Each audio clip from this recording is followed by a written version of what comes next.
Hi, I'm C.C. Wharram, and my research focuses on the 18th century and British Romantic periods and encounters with the other during that time frame.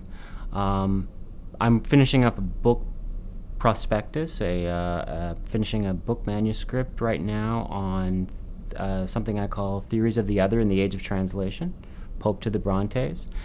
And what this project does is tell the story of the changing role of the translator during this period. At the beginning of this period, the translator was seen pretty much to be a non-differentiated species of writer from an original author.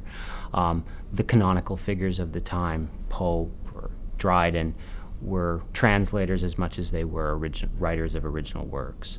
By the end of this period, in the middle of the 19th century, translation had changed very much in the public eye.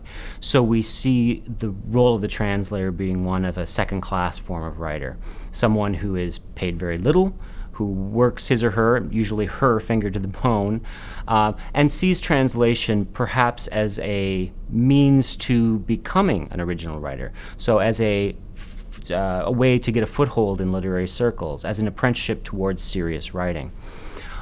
So what my book project does is tell this story, as well as to answer some questions as to maybe why it is that we don't usually study translated texts in literary classrooms, or see them represented in literary anthologies.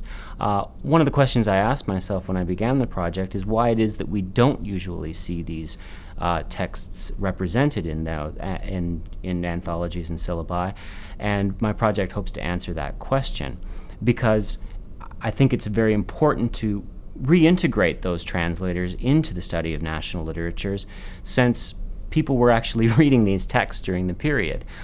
As much as 25% of the book market was taken up by translations in any given year in the late 18th century, and to study that literature without taking those texts into consideration gives us a kind of skewed idea of the literary history of the period.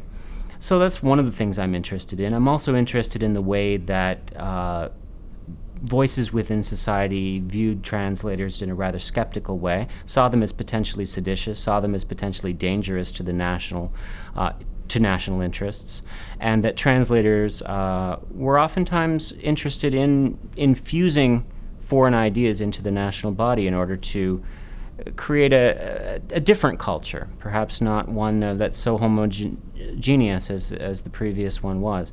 So translated texts become a sort of a locus for thinking about these kinds of intercultural moments in history.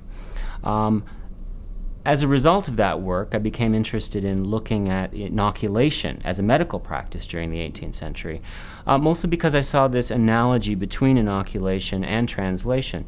Inoculation is bringing something foreign into the body. Specifically, inoculation begins in the early 1700s in inoculating smallpox. And it's radically othering oneself through the infusion of something foreign into the body, specifically a disease that will eventually help to make you more healthy. And I saw that as analogous to the role of translators saw themselves doing in bringing foreign texts into the national body in order to create some sort of transcendental national health. That is to say, bringing something foreign into the cultural body in order to make it for a better Great Britain, in the case that I'm most interested in looking at. So I'm interested in some of the figures such as Cotton Mather in the American 1720s, and Lady Mary Wortley Montagu in Great Britain at the same time. And these figures I find interesting for my current and perhaps more future work.